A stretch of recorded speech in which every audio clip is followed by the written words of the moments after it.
She accidentally called me during a conversation with her former partner. I overheard her saying, "I long for you. He's simply occupying my spot until you return." Half an hour afterward, she messaged, "Want to grab a meal this evening?" I responded, "Already dined with a person who truly desires me in her life. She's been knocking furiously on my door since around midnight." Hey audience, massive appreciation to all who've subscribed already. We're inching closer to 10,000. If you haven't, smash that subscribe now and push us over the goal. I'm 32 years old, male, and employed as a physical therapist.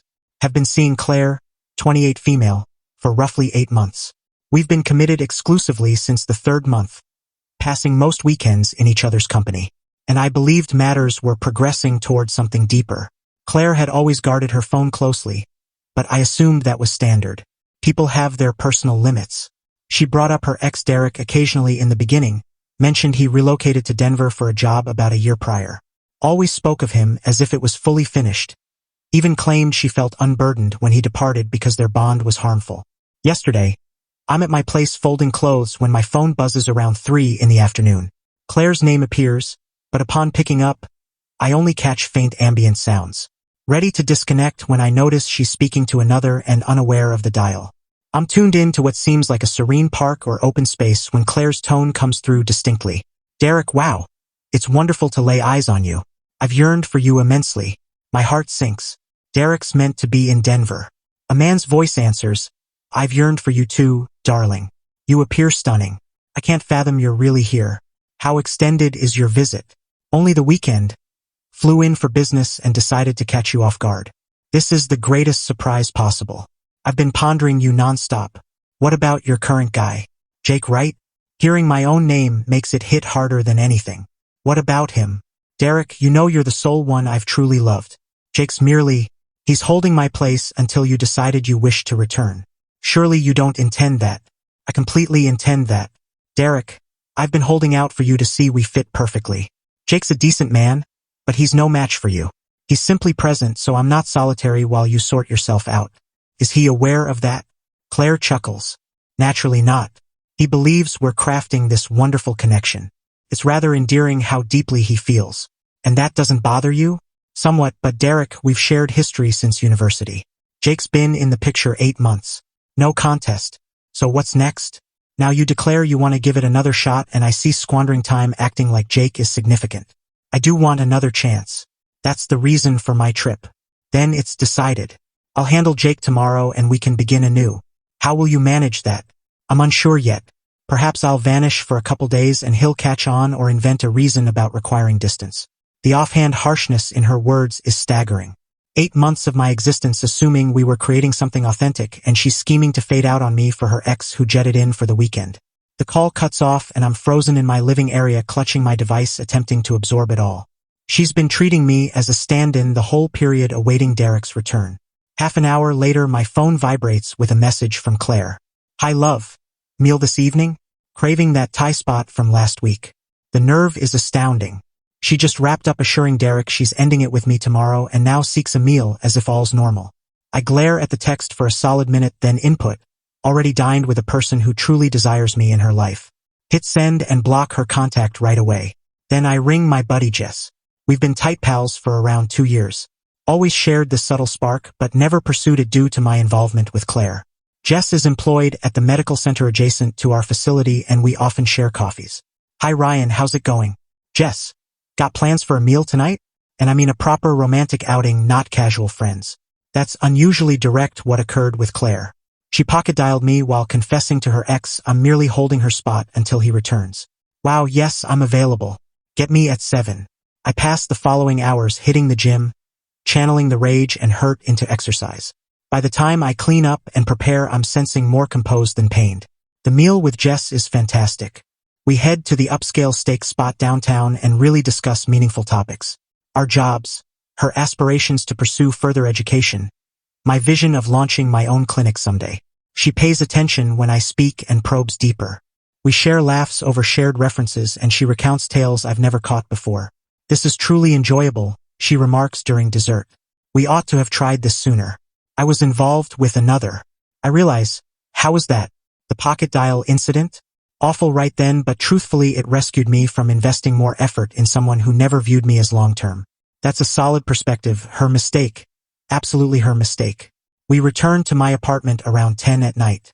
Jess had visited prior for group gatherings, but this vibe is entirely altered. We're viewing some film when she shifts nearer on the sofa. I've desired this for months. She mentions and leans in for a kiss. Why hold back? Because you were committed and I honor that, but you're free now. She remains overnight, not solely for intimacy but since we're truly connecting on levels. We converse until nearly 1 a.m. covering all from careers to early life anecdotes. When she dozes beside me, it seems more organic than any moment with Claire ever felt. Around midnight my buzzer activates. Then escalating thumps on the door. I peek through the viewer and spot Claire outside appearing anxious. She's likely attempted calls and discovered the block. The thumping intensifies and grows frantic. Jess stirs. What's that racket? My former apparently learned I'm not pining for her to end things. Shall we respond? No way. The thumping persists for about 15 minutes, then ceases. I glance through the viewer and watch Claire heading to her vehicle, glancing at her device. This morning there's a penned letter slipped into my doorknob. Ryan, I realize you're angry, but this is extreme. We must discuss what you believe you overheard. You're discarding all we created over a mix-up. Contact me. I discard the letter in the bin and brew coffee for Jess, who's preparing for her work shift. You all right? She inquires. Better than in recent months, truthfully. Great_lazy, because I'd love to repeat this. The meal or the overnight? Both. Absolutely both. Claire's vehicle was absent when I departed for my job, but instinct says this isn't finished. She likely anticipated I'd be shattered and pleading for clarifications, not advancing swiftly with someone superior. Tough luck. Stand-in partners have shelf lives and mine just expired. Update 1. 72 hours on. The past 3 days have been revealing. Appreciation for all the feedback and encouragement. Pleased to note most agree that unintentionally admitting to exploiting someone warrants swift repercussions. So Claire's response to being severed has been foreseeably theatrical. She dedicated Monday to contacting me via every avenue imaginable. Initially, she appeared at my facility during midday break.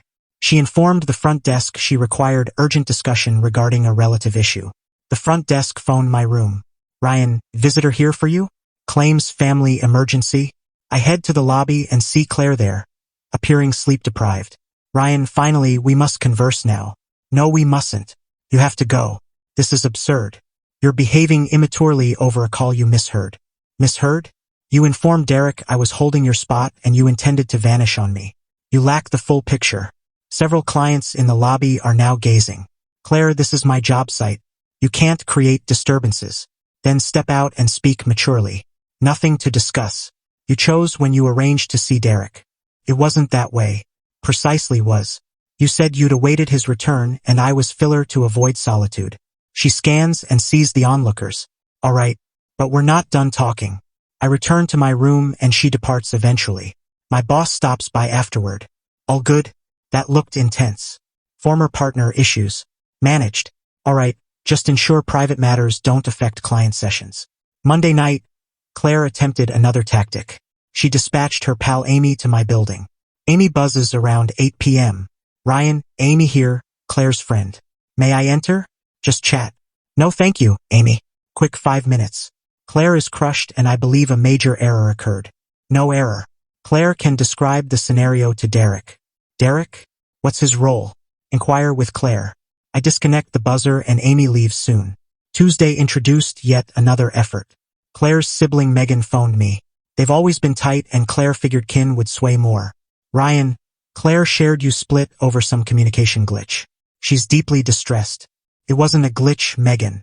I overheard her tell her ex I was short-term. I don't get it. Which ex? Derek. He visited from Denver and she said she'd awaited his comeback. Extended silence. Derek visited town? She omitted that to all. Now you see why. Ryan, certain of the words? Certain. She labeled me a temp holding her spot. Another silence.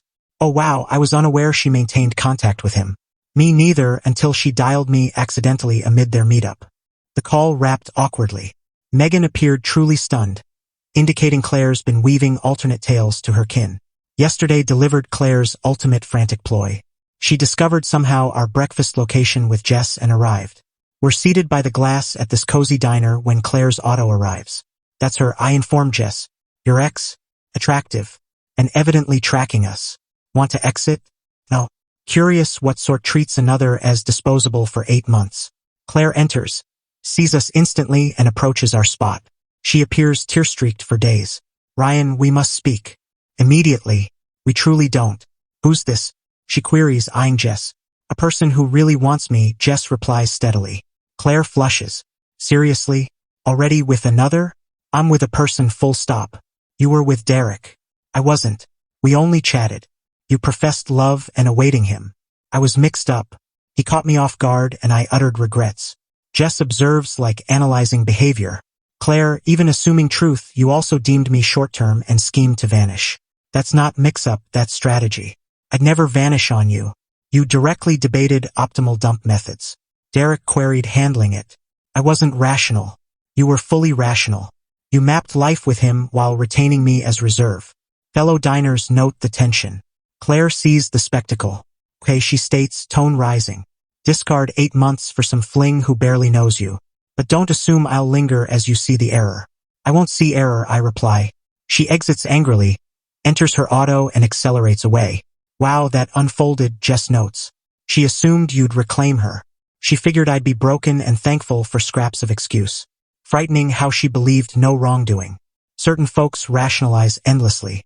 We haven't received word from Claire since yesterday. No calls, messages, or ambushes. Either reality sank in or she's with Derek plotting ahead. Jess and I proceed gradually, but it's thriving. She's seeing my folks this weekend. I'll see hers next month. Standard couple advances with one who views me as enduring. The accidental dial was ideal timing. Sans it, I could have lost more months as Claire's reserve scheme thinking I was prime. Final update, fortnight later. Time to seal this phase. It's been a fortnight since Claire's unintended revelation and fallout has unfolded as anticipated from one exposed exploiting others. Post-diner clash, Claire silenced for roughly a week. No ambushes, no pal mediations, no frantic justifications equals $%. I assumed acceptance or Derek preoccupation. Turns out neither. Last Friday, Jess noted odd social media note from alleged acquaintance of mine. From bogus profile but clearly Claire. Your fresh partner isn't as advertised. He struggles with commitment and ended us over trivial. He's exploiting you to spark my envy. Query his temper issues. Jess shares. I have no temper? What reply? None. Block it. But it persisted. Attempting to shield you from pain like mine. He flees when bonds deepen. Query why he felt insecure over my chat with a pal. That overstepped. Jess responds. In fact, I know of the accidental call. You told Derek Ryan was holding your spot till return. Labeled him temp and plotted exit. Cease contacting. She blocks instantly. Apologies, she says. Should have disregarded. Fine. At least she knows you grasped the real dialogue. Think solitude now? Likely. Can't sway one with truth. No further from Claire since. No phony profiles or cryptic notes. Yesterday encountered her sibling Megan at the market. We'd bonded during Claire era. Ryan, hi. How are you? Well, Megan. You? Managing. Wanted to sorry for prior call. Post our talk, I challenged Claire on Derek. And? She confessed his visit and meet. Claimed mere closure. Nothing occurred. Believe her? Megan nods no. Her demeanor, defensiveness. Doubt full honesty on events. Likely not. Sorry, Ryan. You treated her well and our kin kindly. She truly erred. Thanks. Happy with new lady? Claire noted you're dating. Extremely. Jess is wonderful. Great. You merit one who values you. That exchange provided unexpected closure. Family validation I wasn't at fault sealed it. Jess and I flourish. She met parents last weekend and they adored her pronto. Mom whispered privately Jess feels far more authentic than Claire. Dad noted she's the initial partner I've introduced truly engaged in family beyond courtesy. Planning visit to Jess's kin next month. Typical milestones with one seeing them as progress, not hurdles around X. The payback wasn't schemed or grand. It was departing from one undervaluing me and letting her face her words' results. Claire assumed retain me as reserve awaiting Derek's dedication. Instead, her unintended truth liberated me to discover far superior. She sought both worlds. Lost both, left with phony profiles to cower. The accidental dial was Cosmos delivering precise intel to halt squandering on one, never seeing me enduring. Now with one selecting me deliberately, not convenience. That's wanted versus tolerated. Claire imparted that perfectly unintended manner.